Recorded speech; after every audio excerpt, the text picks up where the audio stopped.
महोदयांचं live आणि electronic आणि print मीडियाच्या सर्वच पत्रकार बंधूंचं मी मनापासून स्वागत करतो आणि पुढचे सलग 2 महिने तरी कमीत कमी म्हणजे 6 जून पर्यंत आपणा सर्वांचं सहकार्य अपेक्षित करतो। निवडणूक आयोगाच्या सूचनेप्रमाणे आपल्याला प्रोग्राम तर आपल्याला साधारणतः माहितीच आहे, पण तरी एकदा मी आपल्या सर्वांना सांगतो। निवडणूक अधिसूचना जी आपल्याला प्रसिद्ध करायची आहे ती आपली सेकंड टप्प्यात आपला जिल्हा असल्यामुळे 28 मार्चला आपण आपली निवडणुकीची अधिसूचना आपण प्रसिद्ध करणार आहोत। पत्र दाखल करण्यास सुरुवात होईल ते आपल्याला 4 एप्रिल पर्यंत नॉमिनेशन आपल्याला स्वीकारायचे आहे, म्हणजे शेवटचा जो दिनांक आहे तो 4 एप्रिल राहणार आहे। नामनिर्देशन पत्राची जी काही छाननी आहे ती 5 एप्रिल रोजी होणार आहे। उमेदवारी अर्ज मागे घेण्याचा शेवटचा जो दिनांक आहे तो 8 एप्रिल 2024 राहणार आहे। मतदान आपल्या 15 लोकसभा मतदारसंघाचं 26 एप्रिल रोजी होणार आहे, 26 एप्रिल 2024 रोजी होणार आहे आणि मतमोजणी सर्व भारतातील सर्व मतमोजणी एका दिवशी म्हणजे 4 जून 2024 रोजी आपली मतमोजणी ही होणार आहे। यासाठी आपल्याला माहिती आहे की आपल्याकडे एकूण 6 मतदारसंघ आहेत, त्याच्यामध्ये 82 उमरखेड, 83 किनवट, 84 हदगाव, 92 वसमत, 93 कळमनुरी आणि 84 हिंगोली याचे सर्व एसडीएम्स हे त्याचे सहाय्यक निवडणूक निर्णय अधिकारी म्हणून मला मदत करणार आहेत। आपल्या लोकसभा मतदारसंघाची जी काही एकूण मतदान केंद्र आहेत ती 2006 एवढी राहणार आहेत। त्यामध्ये 82 उमरखेडची 343, किनवटची 330, हदगाव 319, वसमत 327, कळमनुरी 345 आणि हिंगोली 343 असे 2006 एवढे मतदान केंद्र हे आपल्या एकूण मतदारसंघात आहेत। या मतदारसंघाची एकूण मतदारांची जी संख्या आहे त्यामध्ये 9,27,587 आपल्याकडची पुरुष मतदारांची संख्या आहे, तर स्त्री मतदारांची संख्या 8,87,682 एवढी आहे। डिटेल्स आपल्या जी काय आपल्याला प्रेस नोटची आम्ही एक प्रिंट दिलेली आहे त्याच्यामध्ये उल्लेख आहे। आणि जे काही ट्रान्सजेंडर आणि इतर जे मतदान पोलिंग स्टेशन आहे, इतर जी काही मतदान केंद्र आहे त्याच्या अनुषंगाने त्याचा डेटा जो आहे तो डेटा आपल्या नोटमध्ये आहे। भरापासून आमच्याकडे सायलेंटली सर्व मतदान केंद्रांमध्ये आणि सर्व बीएलओच्या माध्यमातून आपल्या तहसीलदार आणि सहाय्यक मतदार नोंदणी अधिकारी किंवा सहाय्यक तहसीलदार यांच्या माध्यमातून जे आपलं मतदार यादीचं कामकाज जे आपण अपडेशन करत होतो त्याच्या वेळोवेळी आपण त्याच्या प्रेस कॉन्फरन्सेस आपण घेतलेल्या आहेत आणि आपणापर्यंत आम्ही ती माहिती सगळी पोहोचवलेली होती आणि आपण त्याला भरभरून प्रतिसाद त्या काळात दिला। आणि म्हणूनच कदाचित असेल की आपल्याकडच्या जे काही टार्गेटेड आपल्याला निवडणूक आयोगाचे निर्देश होते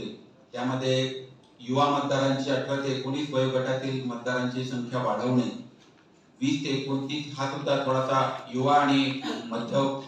कालावधीमध्ये असलेल्या लोकांची संख्या वाढवणे, आपल्याकडच्या फिमेल वोटर्सची संख्या वाढवणे जेणेकरून आपला जो काही एज कोट आहे तो एज कोट आपला चांगला होईल। आपल्याकडच्या ज्येष्ठ नागरिकांची संख्या जी आहे ती आयडेंटिफाय करणे, त्यांना फ्लॅग करणे, आपल्याकडच्या दिव्यांग वोटरची संख्या आपण त्यांना फ्लॅग करून त्याचं आयडेंटिफिकेशन करणे, या सगळे जे काही पॅरामीटर्स आपल्याला निवडणूक आयोगाने दिलेले होते त्याच्यामध्ये आपण मोठ्या प्रमाणात काम केलं आणि जो आपला जो काही पहिल्या जबाबदारीप्रमाणे 1.46 एवढा झालेला आहे। म्हणजे आपला ड्राफ्ट रोल आपण जेव्हा पब्लिश केला होता तेव्हा 18 ते 19 वयोगटातील आपली संख्या 5,357 होती, जी आता वाढून 13,790 एवढी झालेली आहे। ही जवळजवळ आपण 1% पर्सेंटेज मध्ये 1% आपण जवळजवळ 18 ते 19 वयोगटातल्या मतदारांची संख्या आपल्या जिल्ह्यात आपण वाढवली अशाच पद्धतीने जे काही आपल्या ज्येष्ठ नागरिक आहेत, 80+ नागरिक आहेत आणि मधल्या काळामध्ये त्यांचं बऱ्याच लोकांचं आपण डिलिशन पण केलं आणि रोल आहे तो रोल आता प्युरिफाईड झालेला आहे. जरी काही ठिकाणी काही अशा पद्धतीच्या डुप्लिकेट वोटर्सची संख्या दिसतही असली तरी पण आता बऱ्यापैकी म्हणजे मतदार यादी जी आहे ती प्युरिफाईड झालेली आहे. सगळ्यांचे आता फोटोग्राफ त्याच्यामध्ये आलेले आहेत. बरेच ऍबसेंट वोटर आणि डेड वोटरची संख्या आपण सगळ्या लोकांच्या घरोघरी जाऊन त्यांच्या सगळ्यांना नोटिसेस काढून आपण हे सगळे वोटर्स आपण कमी केलेले आहेत. जिथे जिथे शक्य होतं त्या ठिकाणी आपण त्यांच्या हिअरिंग घेतलेल्या सगळ्या एसडीओनी आणि खऱ्या अर्थानं यादी मतदार यादी जी आहे ती जेवढी आपल्याला 100% नाही पण कमीत कमी 98-99% तरी आपण असं म्हणू शकतो की आता आपली मतदार यादी ही प्युरिफाईड झालेली आहे. त्याच्यामध्ये काही बाबी जरी दिसणार असलेल्या असल्या तरी पण एवढ्या मोठ्या मतदार यादीमध्ये हे काम जे होतं अतिशय मोठं काम आमच्या सर्व निवडणुकीच्या कर्मचारी अधिकाऱ्यांनी या काळामध्ये पूर्ण केलेलं आहे. जी काही आपल्याकडच्या पीडब्ल्यूडी मतदारांची संख्या मी आता मग तुम्हाला सांगितलं त्याप्रमाणे आपल्याकडचे जवळजवळ 12,465 एवढे मतदार हे आपले पीडब्ल्यूडी वोटर्स आपण यादीत फ्लॅग केलेले आहेत आणि 85 वयोवर्षाच्या वरील ज्येष्ठ नागरिक जे आहेत ते आपले 28,974 एवढे आपले मतदार हे 85 वर्ष वयाच्या वरील आहेत. यांचं यावेळेला एक अतिशय महत्वाची यांच्यासाठीची एक वेगळी प्रोव्हिजन यावर्षी निवडणूक आयोगाने घेतलेली आहे. निवडणुका ह्या सर्वसमावेशक आणि सर्वांना एकत्रितरित्या मतदान करण्याचा त्यांना संधी मिळावी आणि कोणीही मतदानापासून वंचित राहू नये या एकच उद्देशाने निवडणूक आयोग काम करते आणि निवडणूक आयोगाच्या अनुषंगाने जिल्हाधिकारीच्या स्तरावरती निवडणूक निर्णय अधिकारी किंवा मतदार नोंदणी अधिकारी आणि आमचे डेप्युटी डीओ, आमचे अपर जिल्हाधिकारी, आमचे आरडीसी, सर्व विभागाचे आमचे उपविभागीय अधिकारी हे याच कामासाठी सध्या आता आम्ही सगळे नियुक्त आहोत आणि याच्याच माध्यमातून पीडब्ल्यूडी आणि 85+ या मतदारांच्यासाठी यावेळी एक वेगळी सोय उपलब्ध होतीये. त्याच्या अनुषंगाने आपल्याला पुन्हा सबसिक्वेंटली सांगणार आहे. या मतदारांच्या एकंदर आपल्याकडे ज्या ईव्हीएम आणि व्हीव्हीपॅटची जर का संख्या बघितली तर त्याच्या अनुषंगाने आपल्याकडे ॲडिक्वेट ईव्हीएम आणि व्हीव्हीपॅट, बीयूसीयू आणि व्हीव्हीपॅट हे आपल्याकडे उपलब्ध आहेत. त्याच्यामध्ये आपल्याला तशी सध्या तरी कुठली अडचण नाही. आपल्याकडे 2517 बीयू, 1444 सीयू आणि 1502 व्हीव्हीपॅट म्हणजे आपल्या संख्येपेक्षा आपल्या मतदारांच्या एकूण मतदान केंद्राच्या संख्येच्या अनुषंगाने 120% हे आपल्याकडे सध्या अवेलेबल. त्याच्यामध्ये त्याच्यात आपल्याला तशी काही मेजर अडचण नाही. आवश्यक असलेला कर्मचारी वर्ग देखील आपल्याकडच्या 6 मतदारसंघामध्ये अवेलेबल आहे. याच्यासाठी आपण जवळजवळ 8,323 आवश्यक कर्मचारी आणि 20% राखीव आवश्यक असलेले 1896 म्हणजे साधारणतः 10,000 च्या वर आपल्याकडे आपण या सर्व कर्मचाऱ्यांचा आपण डेटा जो आहे तो डेटा आमचं सॉफ्टवेअर आता निवडणूक आयोगाने तयार करून दिलेला आहे. त्या सॉफ्टवेअर मध्ये आपण हा डेटा फ्रीज केलेला आहे. आता फक्त त्यांचं रँडमायझेशन करणे, जसजशा स्टेजेस पुढे जातील त्याप्रमाणे सर्व कर्मचाऱ्यांचं रँडमायझेशन आणि त्यांच्या पोस्टिंग हे आपल्याला पुढच्या काळात आपण करणार आहोत. पण मात्र आपल्याकडे कर्मचाऱ्यांची अशी कुठेही कमतरता अशी काही आता आज आपल्याकडे राहिलेली नाही. आपल्याला सर्वांना माहिती आहे की या निवडणुकीच्या पूर्ण प्रक्रियेमध्ये वेगवेगळ्या स्तरावरती वेगवेगळी कामं ही वेगवेगळ्या पद्धतीने चालू असतात आणि एक ते जिल्हाधिकाऱ्यांच्या लेवलला ते काम होणार नसल्यामुळे निवडणूक आयोगाने या वर्षीपासूनच नोडल अधिकाऱ्यांच्या नेमणुका ह्या असाइन केलेल्या आहेत आणि त्याच्यासाठी आपले जे काही नोडल अधिकारी आहेत ते आपण आपल्या जिल्ह्यात नेमलेले आहेत. जवळपास 16 नोडल ऑफिसर्सच्या नेमणुका आपण आपल्या जिल्ह्यात केलेल्या आहेत आणि त्याच्यामध्ये वेगवेगळे त्यांच्याकडच्या वर्क आहे ते वर्क आपण त्या सगळ्या लोकांना आपण डिस्ट्रीब्यूट केलेलं. उदाहरणार्थ मॉडेल कोड ऑफ कंडक्ट ही आपल्याकडची नामदेव केंद्रे जे आपले प्रोजेक्ट डायरेक्टर DRDA आहे हे या मॉडेल कोड ऑफ कंडक्टच्या अनुषंगाने त्याचे नोडल ऑफिसर असणार आहेत. जे काय आमच्याकडची मॅनपॉवर मॅनेजमेंट आहे जी आपल्याला जे आता मी सांगितल्याप्रमाणे जवळपास 10,000 लोकांची मॅनपॉवर किंवा आणखी पण बाकीच्या ठिकाणावरती असलेली मॅनपॉवर त्याच्यासाठी आमचे वेगळे नोडल ऑफिसर दिलीप कटवे आमचे प्रेसिडेंट डिप्टी कलेक्टर आहेत. ट्रेनिंगच्या अनुषंगाने साबळे नावाचे डेप्युटी आपले डिस्ट्रिक्ट एज्युकेशन अँड ट्रेनिंग इन्स्टिट्यूटचे दीपक साबळे हे त्याचे नोडल आहेत. मटेरियल मॅनेजमेंटच्या अनुषंगाने राजेश कुंदाळ हे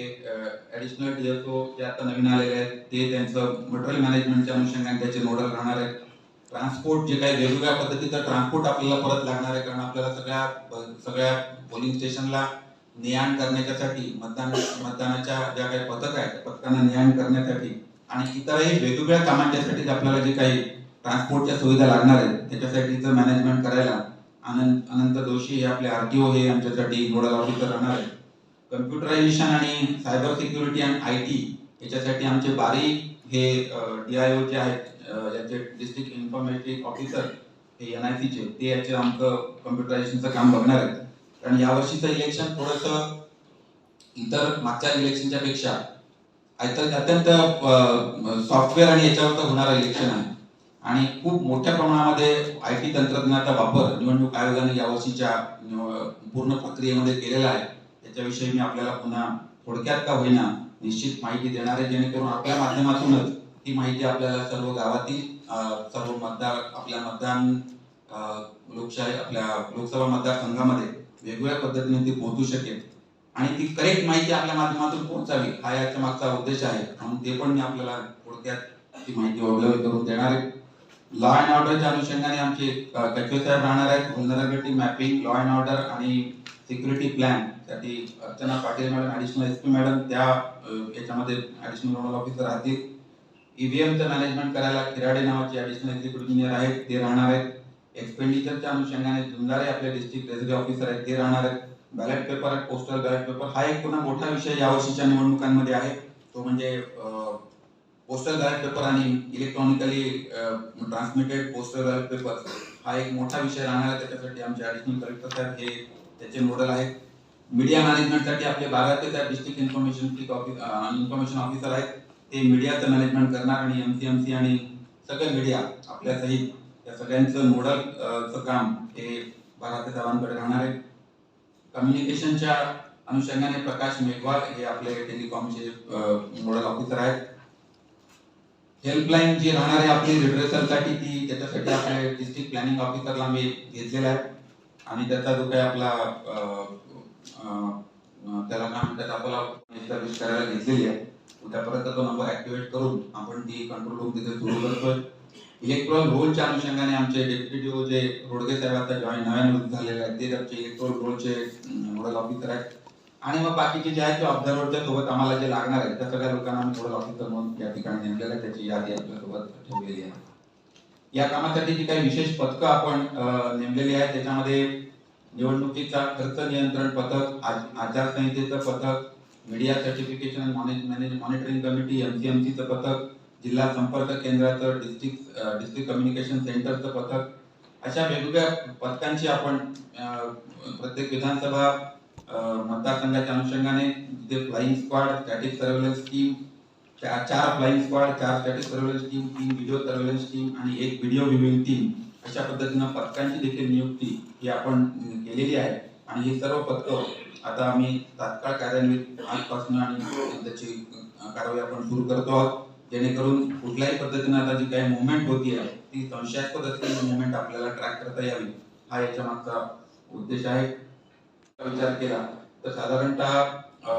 FST ची 12 पथकं आपण नेमलेली आहेत, SST ची 12 पथकं आपण नेमलेली आहेत, EST ची 10 पथकं आपण नेमलेली आहेत. व्हिडिओ चित्रीकरण आणि तपासणी पथकासाठी 5 पथक आपण नेमलेले आहेत. प्रत्येक मतदान केंद्राला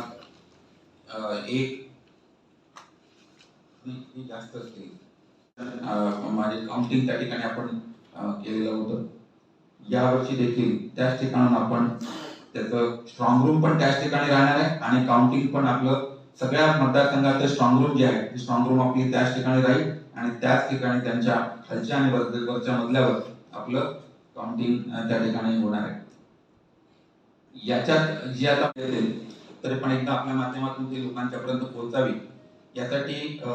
नामनिर्देशन पत्र सादर करताना खुल्या प्रवर्गातील उमेदवाराला साधारण 25,000 रुपये त्याची अनामत रक्कम आहे आणि अनुसूचित जाती आणि अनुसूचित जमाती प्रवर्गातील उमेदवार असेल तर त्याला 12,500 एवढं त्याची अनामत रक्कम त्यांना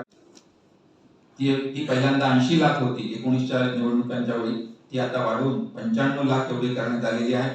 उमेदवारी अर्ज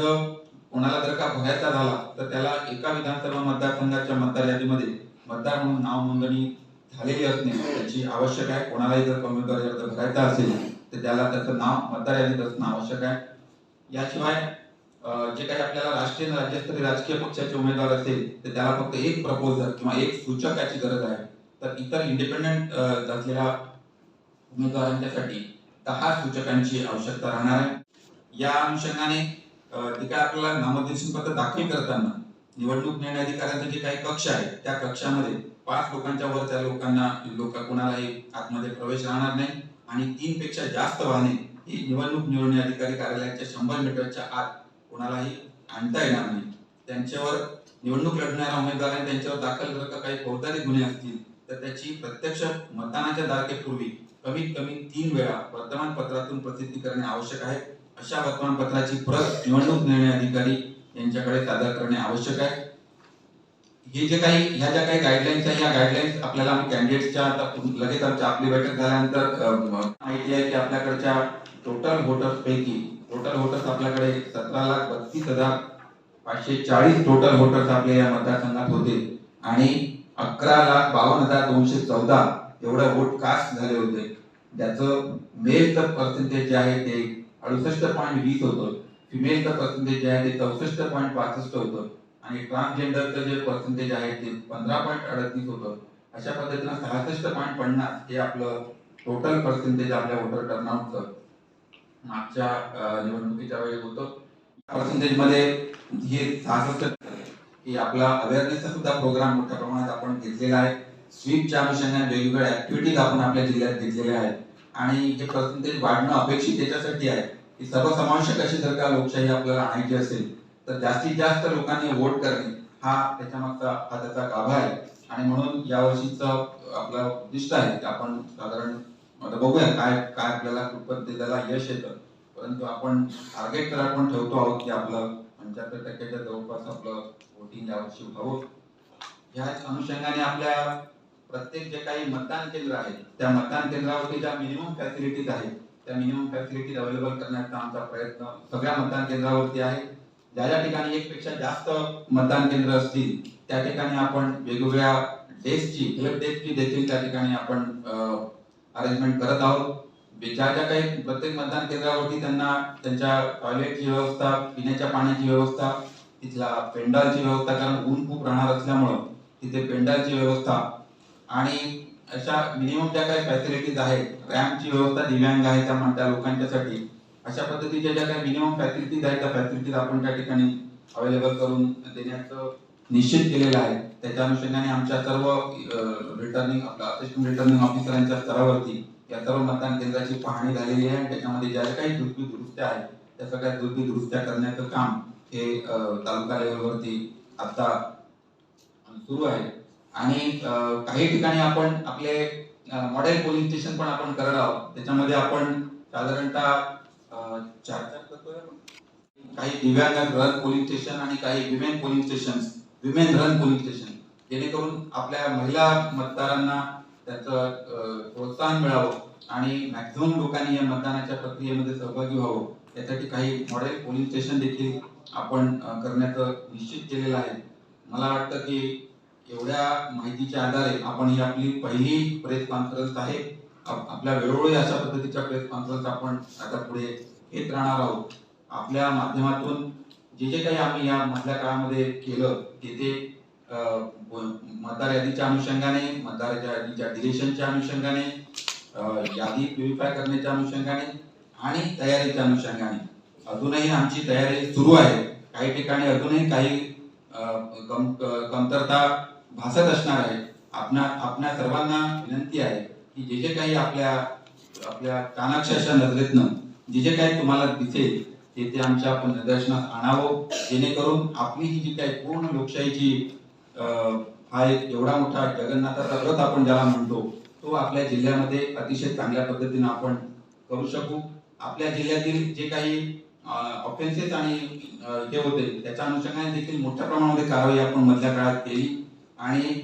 अनेक लोकांच्या विरुद्ध क्रिमिनल प्रोसिजर कोडच्या 107, 110च्या अनुषंगाने किंवा MPDAच्या अनुषंगाने, एक्सटर्नमेंटच्या अनुषंगाने मोठी कारवाई आपल्याला आम्ही या कालावधीमध्ये केली, जेणेकरून आपल्याला पुढच्या निवडणुकीच्या कालावधीमध्ये कुठल्याही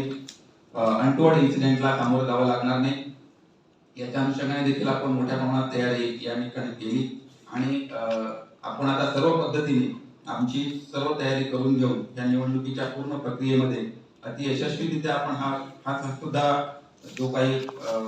अतिशय डिफिकल्ट असलेला परंतु लोकशाहीचा हा महोत्सव हा या लोकशाहीच्या महोत्सवामध्ये आपण सर्व सहभागी होऊया आणि ज्याच्यामध्ये आम्हाला जे काही आपल्याकडून मार्गदर्शन किंवा आपल्याकडून जे काही सहकार्य आम्हाला करता येईल कुठल्या बाबतीमध्ये आम्हाला काही कमतरता असेल ती पण आम्हाला भरून काढता येतील आणि आपल्या माध्यमातून त्याची योग्य प्रचार प्रसिद्धी देखील करता येईल या अनुषंगाने आजच्या या प्रेस कॉन्फरन्स मध्ये आपण सर्वजण आलात त्याबद्दल आपण सर्वांचे आभार. आपले काही प्रश्न असतील 90 मिनिटाच्या वर 100 मिनिटाच्या वर म्हणजे म्हणून या सिव्हिजनच्या आजच्या अनुषंगाने आमच्याकडे ज्या येणाऱ्या तक्रारी आहेत त्या तक्रारीचं निराकरण करण्याचं काम मोठं काम हे आपल्याला या माध्यमातून या सगळ्या निवडणुकीच्या मशिनरीच्या माध्यमातून करावं लागणार आहे. याच पद्धतीनं आता यावर्षी पहिल्यांदाच आपल्याकडे आपण सुविधा आणि एनकोर नावाचे आपण सॉफ्टवेअर आपण डेव्हलप करून देतोय म्हणजे दिलेले आहे इनफॅक्ट याच्यामध्ये प्रत्येक उमेदवाराला त्याला ऑनलाईन देखील त्याचा नॉमिनेशन पेपर भरता येईल म्हणजे त्यांनी आपलं नॉमिनेशन पेपर रजिस्टर करावं स्वतःचं त्यांनी त्याचं ऑनलाईन त्याचं सगळं डिटेल्स त्यांनी त्याच्यात भरावं त्याच्यामुळे त्याला ऑनलाईन पेमेंटची देखील सुविधा या निमित्तानं उपलब्ध आहे म्हणजे त्याला आता निवडणूक निर्णय अधिकाऱ्याच्या कार्यालयात यायचं असेल तर तो येऊ शकतो परंतु त्याला जर काही यायचं नसेल तर त्याला त्याचा फॉर्म हा ऑनलाईन भरण्याची सोय देखील या निमित्तानं उपलब्ध आहे फक्त त्याला आवश्यक असलेले सगळे कागदपत्र मात्र त्याला त्या ठिकाणी अपलोड करावे लागतील तर याचा सुद्धा लोकांनी याचा लाभ घेण्याची गरज आहे. याशिवाय तिसरं एक जे आपलं सुविधा पोर्टल आहे या सुविधा पोर्टलच्या अनुषंगाने प्रत्येक लोकसभा कॅन्डिडेटला त्यांना लागणाऱ्या ज्या काही परमिशन्स आहेत उदाहरणार्थ त्यांना व्हेकलची परमिशन लागते त्यांना सभेची परवानगी लागते त्यांना लाऊडस्पीकरची परवानगी लागते त्यांना गाड्यांची परवानगी लागते अशा वेगवेगळ्या ज्या काही परवानगी लागतात त्याच्या अनुषंगाने देखील त्यांनी ऑनलाईन आपल्या सुविधा पोर्टलला त्यांनी आपलं रजिस्ट्रेशन करावं आणि आपल्याला लागत असलेल्या गाड्या त्याच्या लागत असलेले डॉक्युमेंट त्याच्यात त्यांनी दाखल करावे जेणेकरून 1-2 मिनिटं जेणेकरून त्यांना ही पुन्हा कोणाच्या मागे फिरण्याची गरज नको की त्यांनी उपलब्ध करून देता येईल. या व्यतिरिक्त आणखी एक महत्त्वाची सूचना यावेळच्या मग आम्ही आपल्याला सांगताना मी सांगितलं होतं की मी आपल्याला सबसिक्वेंटली सांगणार आहे तर ती बाब अशी होती की 80+ आणि दिव्यांग वोटर यांना आपण 85+ आणि दिव्यांग वोटरच्या अनुषंगाने त्यांना होम व्होटिंगची सुविधा ही यावर्षी आपण उपलब्ध करून देणार आहोत. याचा अर्थ याला फक्त एकच कंपल्सरी असलेली प्रोव्हिजन एकच आहे की नॉमिनेशन पेपर सुरू झाल्यापासून म्हणजे 28 तारखेपासून ते पुढच्या 4 दिवसाच्या आतमध्ये त्यांना आम्ही बीएलओ मार्फत फॉर्म 12 जो आहे तो फॉर्म 12 त्यांच्यापर्यंत पोहोचवणार आहोत आणि ज्यांना कोणाला म्हणजे जे बेड रिडन आहेत किंवा ज्यांना अजिबात चालता येत नाही किंवा त्यांना मतदान केंद्रापर्यंत पोहोचणे शक्य नाही अशा लोकांनी त्यांचे जर का हे फॉर्म 12 भरून दिले फॉर्म 12 फॉर्म 12D हा जर का त्यांनी फॉर्म भरून दिला तर त्या लोकांचं आपण मतदार यादीमध्ये त्यांना आपण फ्लॅगिंग करून ठेवणार की ह्या माणसांना ह्या मतदारांना घरच्या व्होटिंगसाठी त्यांनी स्वतःला आउट केलेला आहे. तर काही लोकांना ते करू शकतात काही लोक ते करू शकत नाही म्हणजे ज्यांना कोणाला गरज असेल त्यांनी ते करावं जेणेकरून आपल्याला त्यांना घरच्या व्होटिंगची व्यवस्था ही उपलब्ध करून देता येईल. आपल्या जिल्ह्यामध्ये साधारणतः जी संख्या जर का बघितली मतदारांची किती आपली 60,000 आहे ना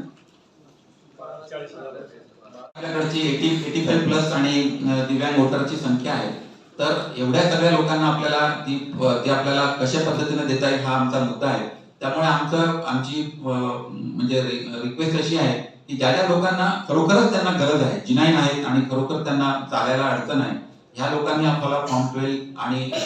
12D जर का भरून दिला तर त्या लोकांना आपण घरी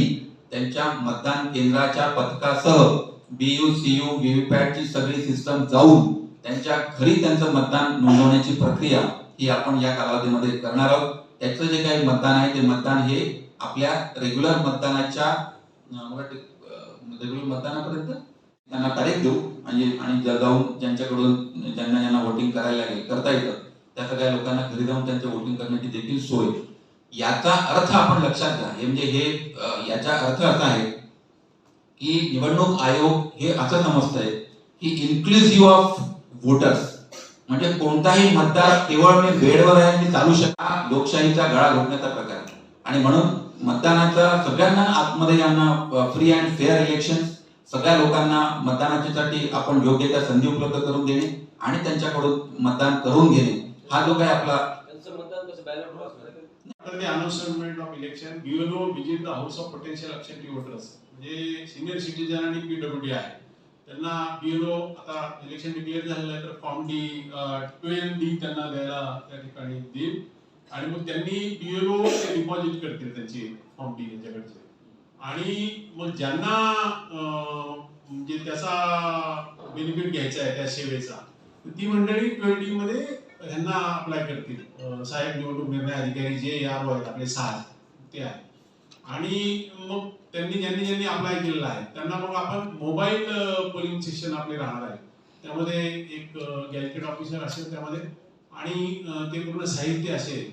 आणि मग त्यांना BLO मार्फत इन्फॉर्म केलं जाणार आहे आणि कॅबिनेटचे प्रतिनिधी सुद्धा त्यांच्यासोबत त्या ठिकाणी राहणार आहेत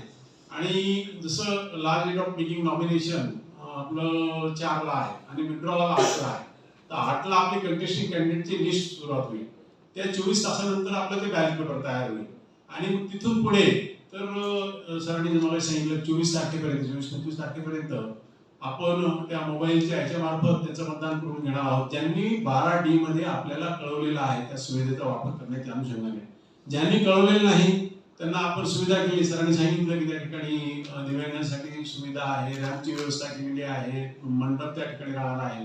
आणि रनर किंवा मदत करणारी मंडळी त्या ठिकाणी राहणार आहे तर ते मतदान केंद्रावर त्या ठिकाणी मतदान करून घेण्याची त्यांना त्या ठिकाणी मुभा राहणार आहे धन्यवाद इन्क्लूड झालेले म्हणजे अशाही पद्धतीने आता निवडणूक आयोग काम करत आहे म्हणजे वेगवेगळ्या ज्या काही 4 तारखा आपण दिलेल्या होत्या एप्रिल जून सप्टेंबर आणि डिसेंबर या 4 तारखांना आपण वेगवेगळ्या पद्धतीने आपण लोकांना आपण इन्व्हॉल्व करून करतो आहोत आपणा सर्वांना देखील रिक्वेस्ट आहे की आपण या प्रक्रियेमध्ये सहभागी व्हावं आणि लोकशाही प्रकल्प होण्यास आम्हा सर्वांच्या सोबत आपली देखील फार मोठा हातभार लागणार आहे एवढं मी या ठिकाणी आपण सर्वांना बैलेट पेपर से मतदान कब चालू होगा पण सर हे एक्स्ट्रा सीयू मागून ठेवलं का जे काही करणं शक्य आहे ते शक्य या निवडणूक प्रक्रियेमध्ये केल्या जाणार आहे कुठल्याही पद्धतीने काही गोष्टी जर का काही गोष्टींना आम्हाला प्रबंध करायला काही वेळ लागला किंवा काय लागला तर काही त्याच्यामध्ये बदल होईल परंतु निवडणूक तर होणार नाही 500 करा नाही तर 1000 करा निवडणुका काही थांबणार नाही निवडणुका या होणारच आहे याच्यात काही वाद असण्याचं काही कारण नाही आम्ही सगळे लोक सक्षम आहोत आमची सगळं जिल्हा प्रशासन आमचं सक्षम आहे आमची पोलीस यंत्रणा सक्षम आहे आमच्या सर्व अधिकाऱ्यांच्या माध्यमातून आम्ही योजना आणि हे इलेक्शन हे अतिशय यशस्वीरित्या पूर्ण करणार यात निर्मात्र शंका नाही कर्मचारी कंटेस्टिंग कैंडिडेट की लिस्ट तैयार हो गई उसके 24 घंटे के बाद से